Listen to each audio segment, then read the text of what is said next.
नमस्कार दोस्तों, स्वागत है आपका हमारे चैनल पर। आज हम बात करेंगे म्यांमार और भारत के विभाजन के इतिहास के बारे में। म्यांमार, जिसे पहले बर्मा के नाम से जाना जाता था, कई कारणों से भारत से अलग हो गया था। मुख्य रूप से प्रशासनिक, राजनीतिक और सांस्कृतिक मतभेदों में निहित है, जो ब्रिटिश औपनिवेशिक शासन के दौरान उभरे थे। यहाँ एक विस्तृत विवरण दिया गया है। ब्रिटिश औपनिवेशिक शासन और प्रशासनिक मतभेद। एक, ब्रिटिश विजय और विलय। बर्मा को ब्रिटिश साम्राज्य ने 3 एंग्लो-बर्मी युद्धों 1824 से 26, 1852 और 1885 के माध्यम से चरणों में अपने अधीन कर लिया था। तीसरे एंग्लो-बर्मी युद्ध के बाद अंग्रेजों ने 1885 में बर्मा को पूरी तरह से अपने अधीन कर लिया, जिससे यह ब्रिटिश भारत का एक प्रांत बन गया। 2. प्रशासनिक चुनौतियां। बर्मा ने अपनी विशिष्ट सांस्कृतिक, जातीय और भौगोलिक परिदृश्य के कारण अंग्रेजों के लिए अद्वितीय प्रशासनिक चुनौतियां पेश कीं। इन मतभेदों के कारण बर्मा को ब्रिटिश भारत के हिस्से के रूप में प्रबंधित करना मुश्किल साबित हुआ। राजनीतिक और सांस्कृतिक अंतर। 3. सांस्कृतिक अंतर। बर्मी आबादी की एक अलग सांस्कृतिक और ऐतिहासिक पहचान थी, जो भारतीय आबादी से काफी अलग थी। इसमें भाषा, धर्म, बौद्ध धर्म बर्मा में प्रमुख था और सामाजिक रीति रिवाजों में अंतर शामिल थे। 4. राजनीतिक आंदोलन। 20वीं सदी की शुरुआत में भारत और बर्मा दोनों में राष्ट्रवादी आंदोलन जोर पकड़ रहे थे।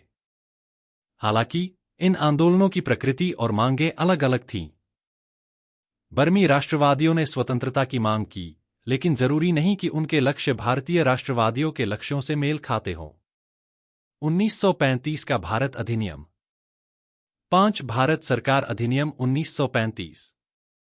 भारत के हिस्से के रूप में बर्मा पर शासन करने में आने वाली कठिनाइयों को समझते हुए अंग्रेजों ने भारत सरकार अधिनियम 1935 पारित किया, जिसमें महत्वपूर्ण संवैधानिक सुधारों का प्रस्ताव था।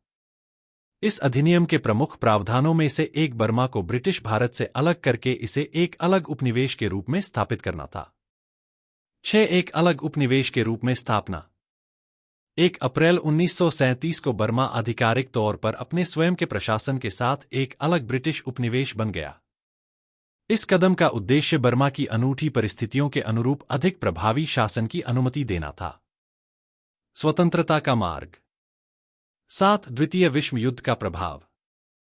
द्वितीय विश्व युद्ध के दौरान जापान ने बर्मा पर आक्रमण किया, जिससे ब्रिटिश नियंत्रण बाधित हो गया। युद्ध के बाद ब्रिटिश कमजोर हो गए और बर्मा सहित उनके उपनिवेशों में मजबूत स्वतंत्रता आंदोलनों का सामना करना पड़ा। 8. बर्मी स्वतंत्रता। युद्ध के बाद बर्मा की स्वतंत्रता के लिए मुहिम तेज हो गई और 4 जनवरी 1948 को बर्मा ने ब्रिटिश शासन से स्वतंत्रता प्राप्त की और बर्मा संघ बन गया। 9. भारतीय स्वतंत्रता। इस बीच भारत ने 15 अगस्त 1947 को अपनी स्वतंत्रता प्राप्त की और भारत और पाकिस्तान में विभाजित हो गया। बर्मा को भारत से अलग करने से यह सुनिश्चित हुआ कि बर्मा की स्वतंत्रता का मार्ग अलग था और भारतीय उपमहाद्वीप के विभाजन की जटिलताओं से उलझा हुआ नहीं था।